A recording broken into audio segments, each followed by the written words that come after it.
오늘도 새벽 예배를 드리게 하신 하나님께 감사와 찬송과 영광을 올려드립니다.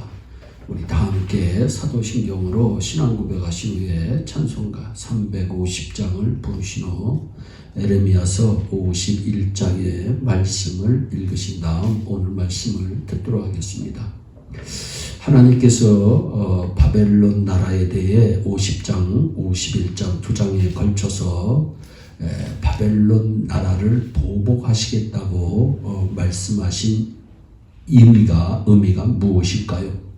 창세기 10장에서 보면 노아 홍수 이후에 니므롯은 BC 1700년에 바벨론이라고 하는 나라를 만들어 시날 땅에서 하나님을 대적하는 바벨탑을 쌓다가 하나님의 심판을 받고 바벨론이라고 하는 나라는 무너졌습니다. 그러다가 BC 626년에 신바벨론 제국이 다시 등장하면서 아수르 세력을 무너뜨리고 새로운 강대국으로 부상하여 고대 근동 지역을 정복하여 강한 나라가 됩니다. 그리고 약 1000년 만에 바벨론이라는 나라가 다시 세계의 정복자가 되었습니다. 그러나 바벨론이라고 하는 나라는 100년도 그 강한 세력을 유지하지 못하고 역사 속으로 사라졌습니다. 그런데 이러한 바벨론의 세력이 다시 마지막 때에 강하게 나타날 것이라고 성경은 말씀합니다. 약 2400년 만에 세상 속의 거대한 바벨론의 모습을 다시 한번 드러내놓고 있습니다. 바벨이라고 하는 뜻은 혼합하다라고 하는 뜻이 있습니다. 그런데 오늘날 이 시대 곳곳에서 모든 종교는 하나라고 이 혼합주의가, 종교적 혼합주의가 성도들의 신앙을 혼란스럽게 하고 있습니다. 특별히 WCC 거대한 세력을 통해 종교 다원주의 운동을 일으키고 있고 심지어 목사님들 입에서도 기독교가 아닌 다른 종교에도 구원이 있다고까지 말씀하고 있는 지경에 이르렀습니다. 이처럼 바벨론의 세력은 마지막 때의 바벨론 종교로 다시 세상을 소나기에 놓고 하나님을 대적하는 세력이 될 것임을 성경은 말씀합니다.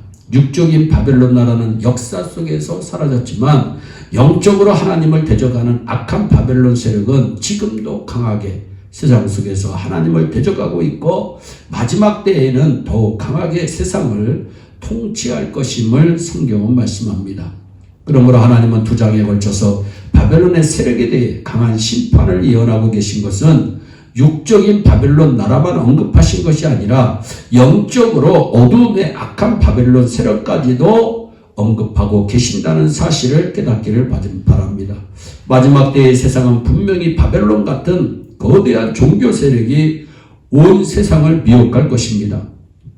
성경 계시록 18장에서 하나님은 거대한 바벨론 세력을 무섭게 보복하실 것이라고 말씀하셨습니다. 하나님은 악한 세력을 반드시 보복하시는 하나님이십니다.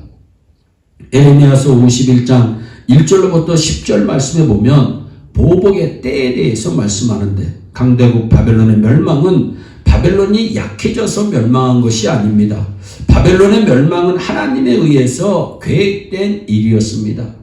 1절 말씀해 보세요. 내가 멸망시키는 자의 심령을 부추겼다고 분명히 말씀하고 있습니다.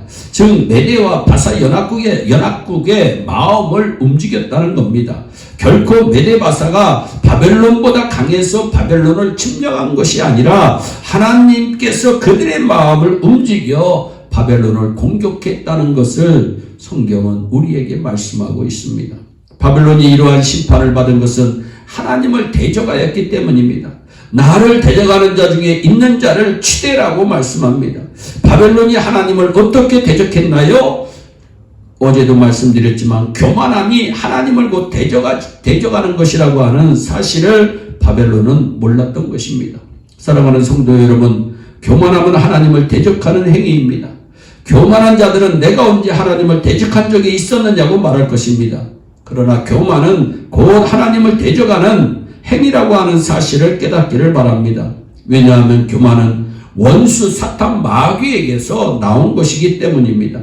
2절 말씀에 보면 교만한 바벨론을 하나님은 기질하듯이 쓸어버릴 것을 분명히 말씀하고 있습니다. 그리고 3절 4절에 바벨론 군대는 완전히 전멸당할 것임을 말씀합니다. 그러나 이와 반면에 이스라엘 백성들은 하나님의 보호를 받으실 것임을 성경은 우리에게 말씀합니다. 마지막 때 세상은 하나님의 무서운 심판을 받을 것입니다. 창세 이래로 볼 수 없는 무서운 날이 될 것입니다. 그러므로 택함받은 자라 할지라도 반드시 이 세상에서 도망쳐야만이 살 수 있다고 예수님은 말씀하십니다. 마태복음 24장은 재림장입니다.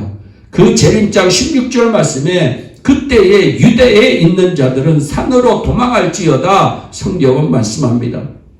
이 말씀을 문자적으로 해석하면 안 됩니다. 유대에 있는 자들이라고 해서 이스라엘 백성만 극한된 자들을 의미하는 것이 아니라 하나님의 택함을 받은 자들을 의미하고 있습니다. 그런데 산으로 도망했다고 해서 눈에 보이는 산을 의미하는 것이 아닙니다. 모세가 말씀을 받았던 호렙산처럼 말씀의 산으로 올라가야 하고 예수님께서 기도하셨던 겟세마네 동산에 가셨던 것처럼 기도의 산으로 도망가야만 하고 예수님이 골고다 언덕에 올라 십자가에서 죽으셨던 것처럼 헌신의 삶, 순교의 산으로 올라가야만 하는 것입니다. 또한 재림장 마태복음 24장 20절에 너희가 도망하는 일이 겨울에나 안식일에 되지 않도록 기도하라고 말씀하였는데 이 말씀도 잘못 해석하면 안 됩니다. 도망하는 날이라고 하지 않았습니다. 여기에 특별한 의미가 있습니다. 도망하는 날에 너희가 도망하는 날에는 겨울이나 안식일이 되지 않도록 여러분 뒤에는 때인데 도망하는 일이라고 사역이라고 말씀합니다. 그러므로 우리의 신앙이 추운 겨울처럼 싸늘한 신앙이라면 그곳에서 도망해야 하고 편안한 안식일처럼 안이한 신앙이라면 그곳에서 도망쳐야만이 마지막 때에 하나님의 보복을 당하는 세상에서 살아남을 수 있는 것입니다. 그래서 계시록에서도 미지근한 신앙생활에서 벗어나라고 성경은 말씀하고 있고 회개하라고 우리에게 권고하고 있는 것입니다. 사랑하는 성도 여러분, 마지막 때의 바벨론 세력 같은 거대한 종교적 음녀의 세력들은 하나님의 심판의 도구로 사용될 것임을 계시록 17장에서 우리에게 말씀하는데 계시록 17장 보면 바벨론의 음녀의 세력이 세상을 미혹할 것이라고 우리에게 말씀합니다. 오늘 본문 속에서 하나님이 우리에게 전하시고자 하시는 말씀이 무엇일까요? 약 2600년 전에 멸망한 바벨론이 우리에게 무슨 큰 의미가 있을까요? 마지막 때에 이러한 거대한 바벨론 세력이 세상을 다스리게 될 것임을 성경은 다시 우리에게 말씀하고 있는 것은 아닐까요? 분명한 사실은 엄청난 혼란스러운 세상이 점점 될 것이라는 것입니다. 하나님은 이러한 혼란스러운 세상이 올 때 혼란스러운 시대 속에서 하나님의 계획하심과 하나님의 진실된 말씀을 붙잡고 살아가라고 우리에게 말씀하고 있습니다. 혼란스러운 세상 속에서 하나님의 계획하심을 깨달읍시다. 오직 말씀으로 돌아갑시다. 여러분, 코로나 팬데믹으로 인해서 우리의 신앙들이 얼마나 떨어졌습니까? 다시 한번 하나님을 붙잡아야 되겠습니다. 다시 한번 기도의 산으로 올라가야 되겠고, 다시 한번 말씀의 산으로 올라가야 되겠고, 다시 한번 헌신의 산으로 우리가 올라가야 될 것이라고 생각합니다. 우리의 예레온 성도들은 하나님의 말씀에 붙잡혀 살아가는 귀하고 복된 자들이 되시기를 예수 그리스도의 이름으로 축원합니다. 기도하겠습니다. 사랑의 하나님, 참 감사합니다. 오늘도 에레미야서 51장의 말씀을 통해서 우리에게 은혜 주심을 감사합니다. 아버지 하나님, 바벨론은 교만해서 멸망당했습니다. 아버지 하나님, 이제는 이 마지막 시대에는 바벨론 음녀의 세력이 이 세상을 미혹하고 혼란스럽게 할 것임을 다시 한번 성경은 우리에게 말씀하고 있음을 깨닫습니다.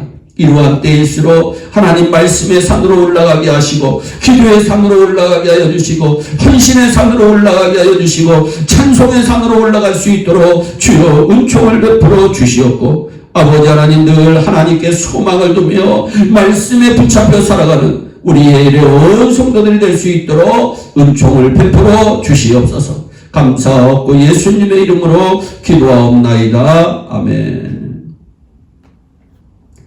우리 다 함께 주기도문으로 예배를 마치시고 오늘도 주 안에서 승리하는 복된 하루 되시기를 바랍니다. 감사합니다.